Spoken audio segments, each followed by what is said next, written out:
Sveiki! Mani sauc Raimunds, un šis ir Džekājs. Un jāieslēdz bloķi. Neiet pāri augšā. Krīt apakaļ.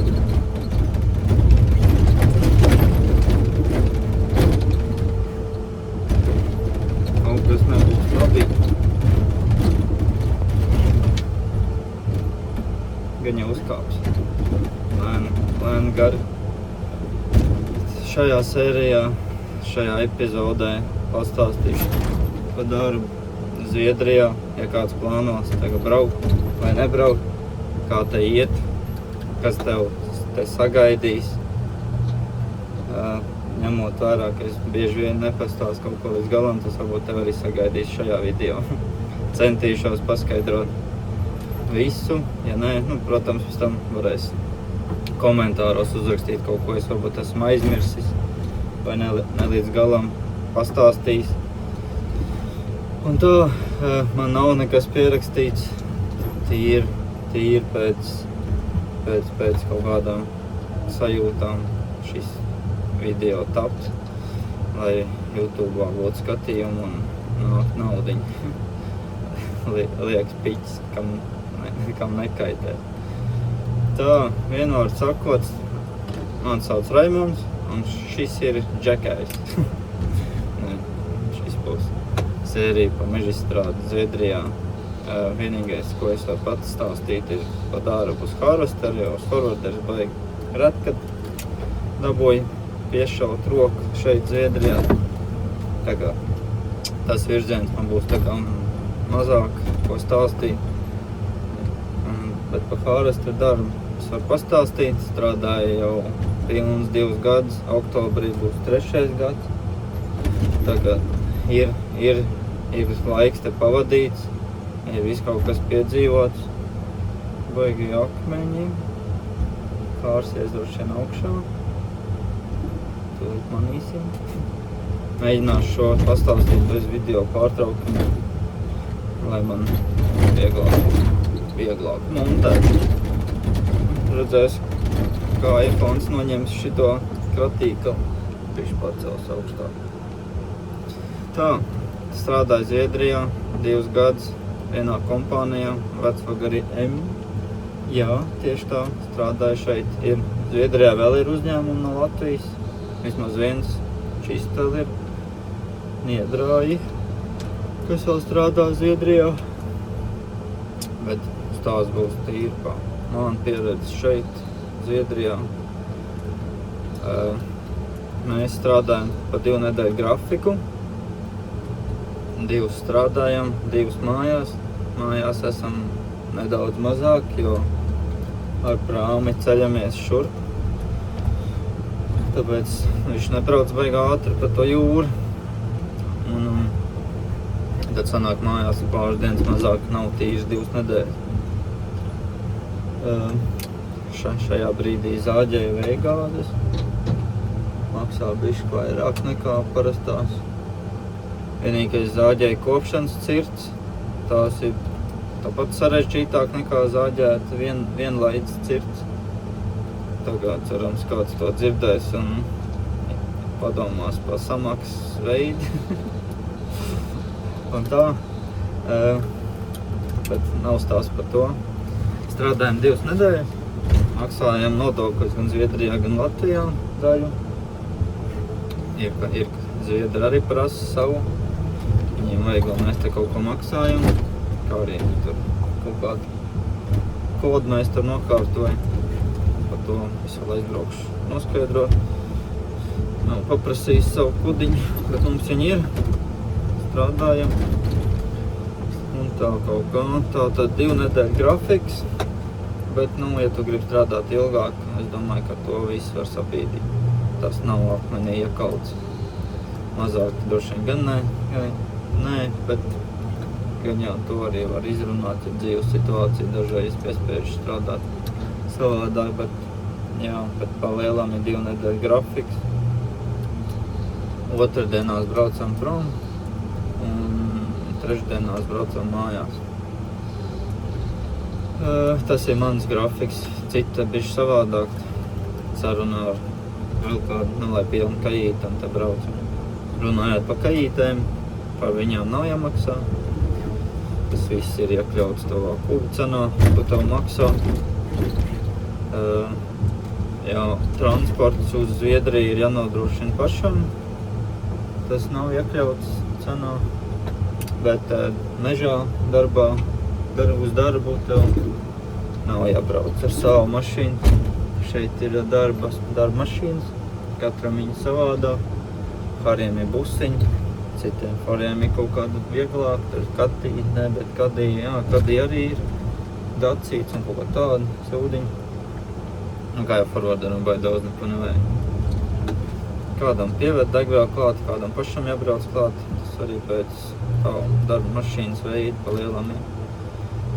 Mēs to daram paši, vedam degvielu, nokārtojam ADR 1.3 or 2, or I don't know, I don't remember, that's little shit. Un te es varu vēst degvielu Zviedrijā līdz tonnai, benzīnu līdz 300 litriem.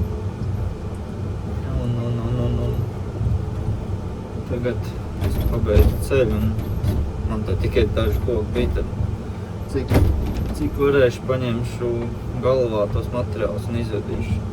Pēc iespējas tālāk ārā, lai forwarderam nav jābrauc tik dziļi. Tas tā pa vidām iestapina, ko es te daru, kāpēc es esmu un kāpēc es esmu viens no labākajiem Zviedrijā. Tādā garā. Tā mums ir darba mašīnas, jā. Mums ir dzīvokļi, mājas, kaut kāda kempinga atkarībā no tās lokācijas Zviedrijā, jo tās mājas nevienmēr visur var dabūt, tad ir kaut kāda kempinga.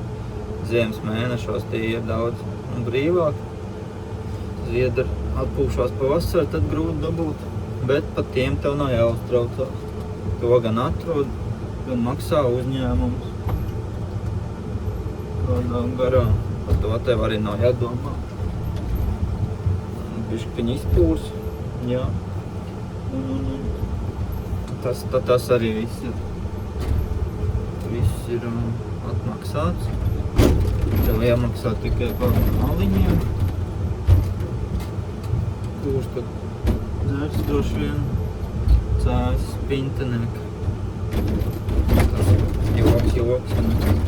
Kādam joks, kādam realitāte. Tad bišķiņi tiem akmeņiem.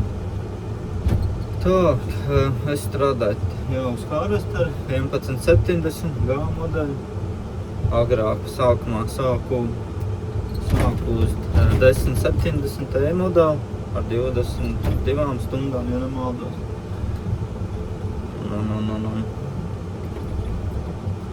Jā, es vairs nevaru paņemt materiālu, te es te atstāšu.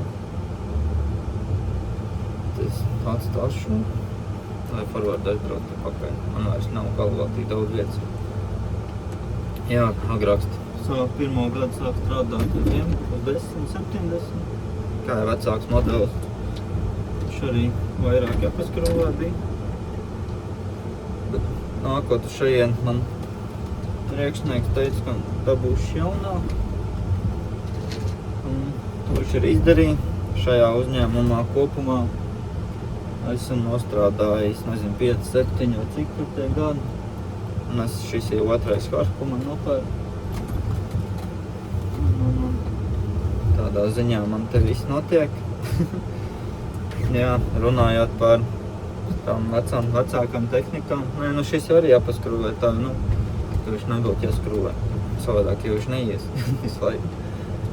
Tev vieglam arī jāpamaina eļļa, lai viņš biežāk strādā. Tā kā vajag. Jā, un runājot par to skrūvēšanu, mums arī brauc mehāniķi, katru nedēļu citu brigādi. Laicīgi saplāno viņiem grafiku, pastāst, ko tev vajag skrūvēt, ko tev nevajag, kas ir saplīs, kas nav saplīs. Jo parasti es daru pirmdienā, ja man vajag. Kādu padod ziņu viņiem, pazvan, viņi uztais sarakstu. Tā kā viņi brauc uz Zviedriju, tad viņi kaut kādā noteiktā kārtībā ņem pretī visu tās tehnikas. Dažreiz, tā kā mēs esam tuvāk ostai, mēs esam viņiem izdevīgāk. Dažreiz brauc vispirms pie mums un pēc tam pie pārējiem. Un vienkārši ar to es gribu teikt, ka tev jāplāno viss tas grafiks, tev jāplāno viss tas remonta dienas un viss tās lietas, lai tev viss iet raitāk no rokas un lai tie kupiki nāk vieglāk. Jo arī tas vēl mehāniķi mums arī tā sagāda ir kā tāda braukā katru nedēļu savus brigadierus, kurš te braukā riņķī. Tad viņiem arī pirmdienas dienā uzsūta visu, ko tev tehnikai vajag, tur eļļas un tādas lietas. Tās tev pašam nav jāmeklē. Dažreiz jau ir reizes, ka tu neesi pasūtījis, vai tev kaut kas beidzās ātrāk, vai ne. Tad jau, protams, tev jāatrod risinājums, tur jāsazvana attiecīgajiem cilvēki, kas šajā ofisā strādā. Viņi sakārtos un aizbrauks. Tev būs jau brauc droši vien pakaļ, kā John Deere vai kā. Tā kā nepieciešamības preces, ja tev ir tās lietas, tev būs jāizdara pašam. Par remontiem maksā, par to tur nav jāsatraucās. Lielam, to, ko visi Zviedri maksā, par to tev arī maksā. Kas vēl?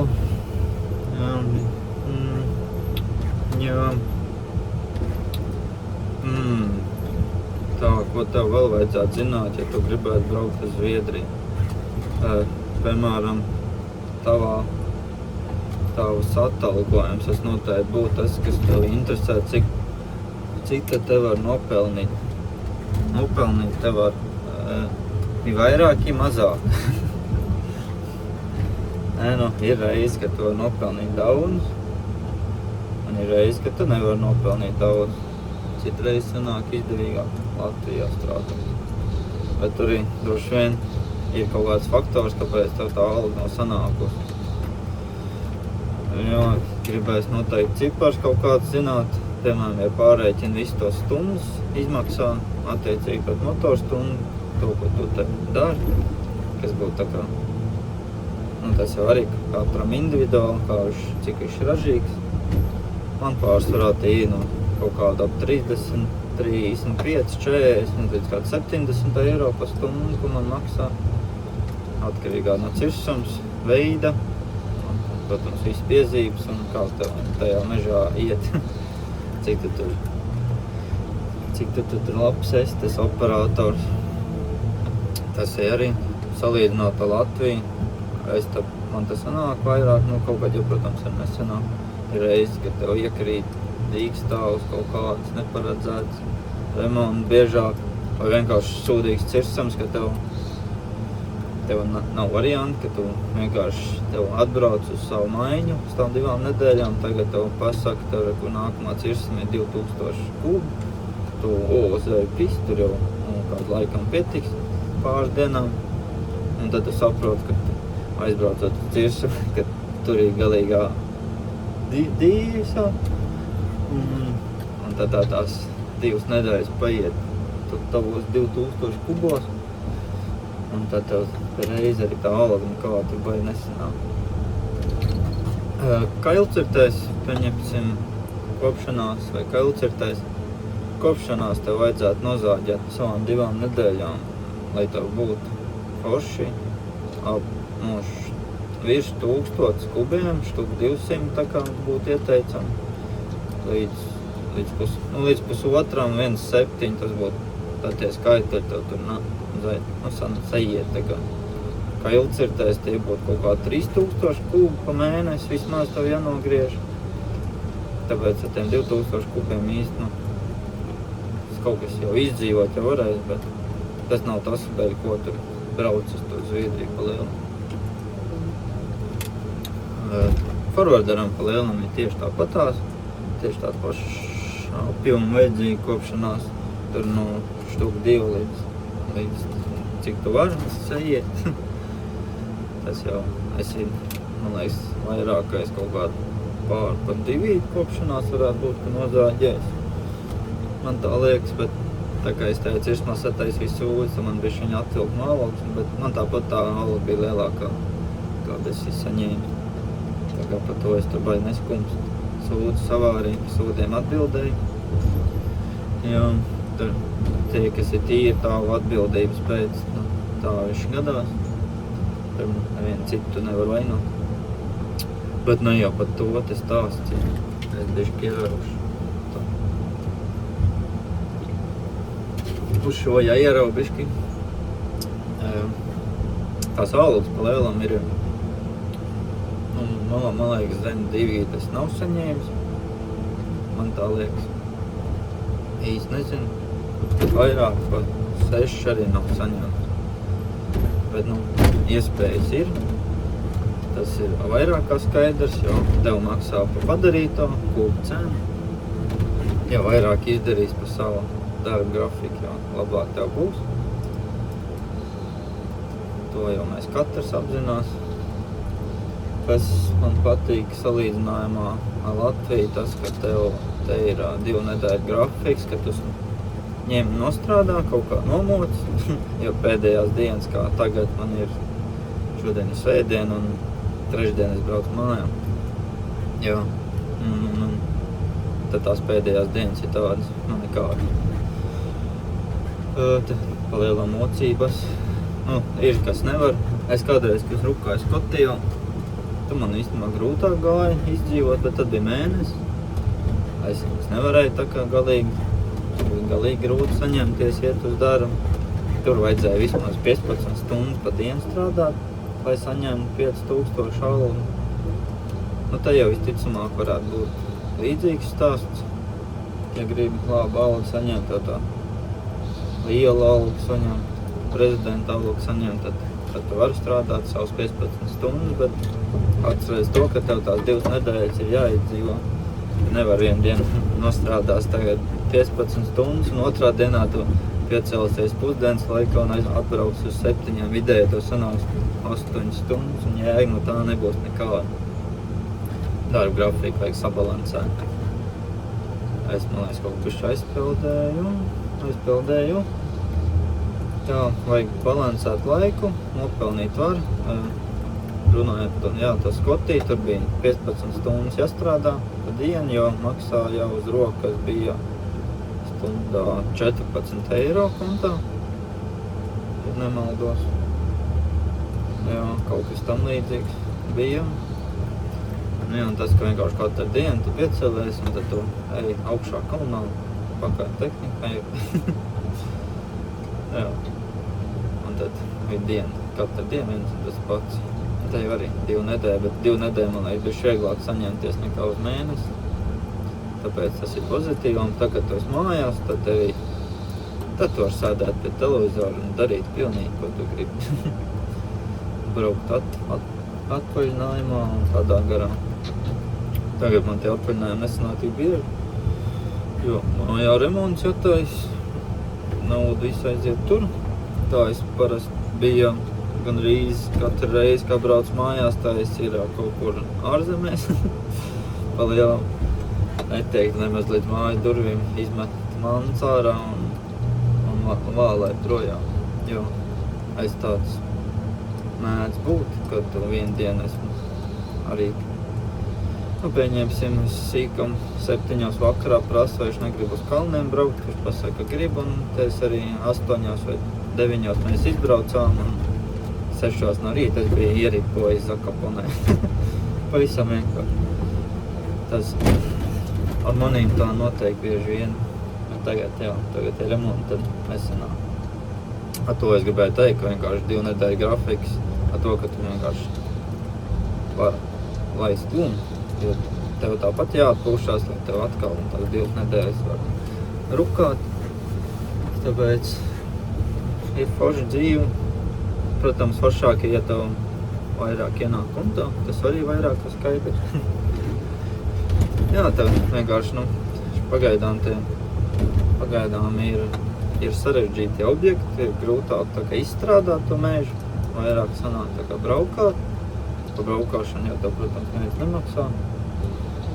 Bet kaut kāda jau alga tur galā sanāk. Kaut kad jau ir grūtāk mēneši, kaut kad ir labāk mēneši, kaut kad ir biežāk grūtāk mēneši.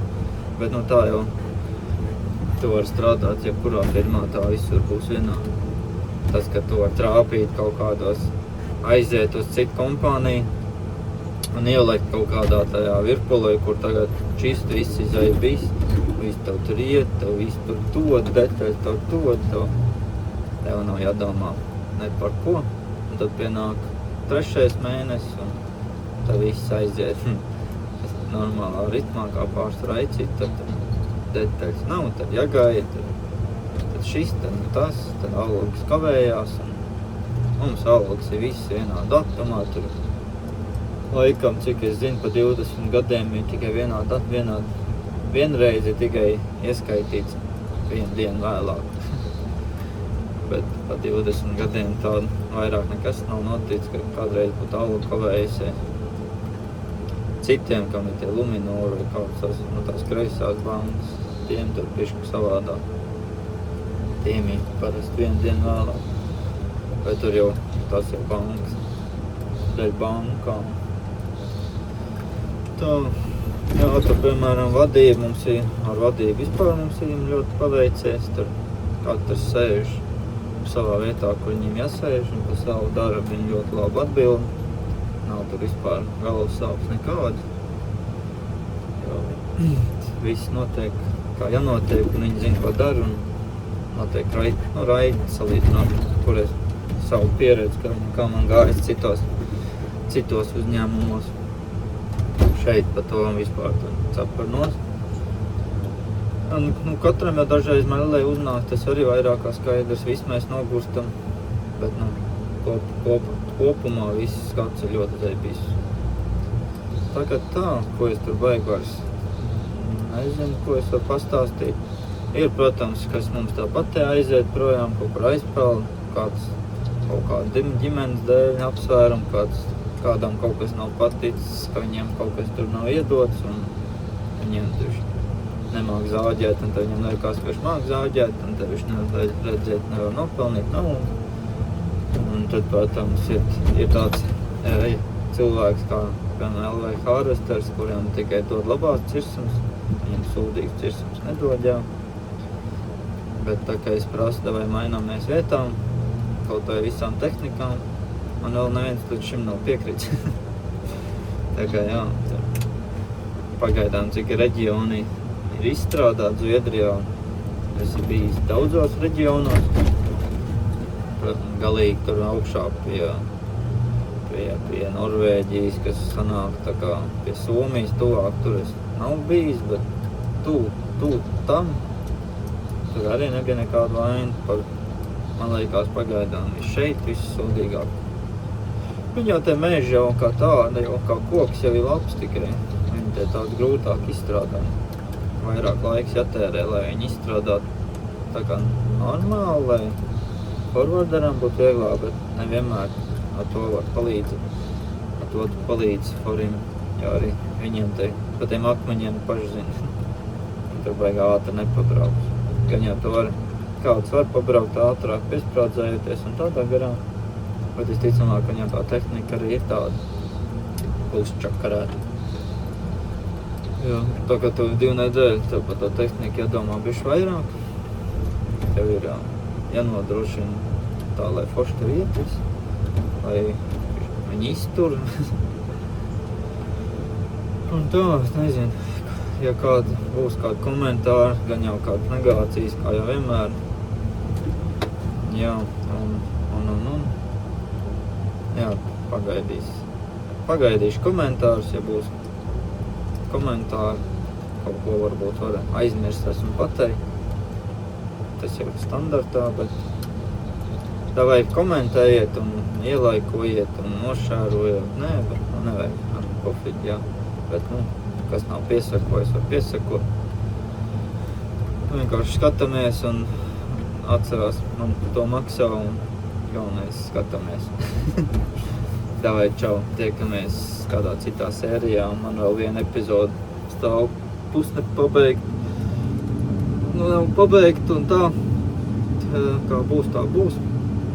Varbūt kādu dienu pabeigšu, ka būšu Latvijā. Nu, viņi jāsaliek, jāsamontē savādāk telefonu matmeņu. Bet būs no maniem diezgan liela jaunuma, kurus nevar teikt, jo, lai necepjās. Īstenībā vairāk jaunumu būtu. Jā, bet tos jūs gan jau sakos līdzi, jo YouTube'ā mēs vēl tiksimies pie interesantiem video. Šogad būs interesants gads, gan mežā, gan ārpus meža. Jā, tā kā tā. Davai, čau.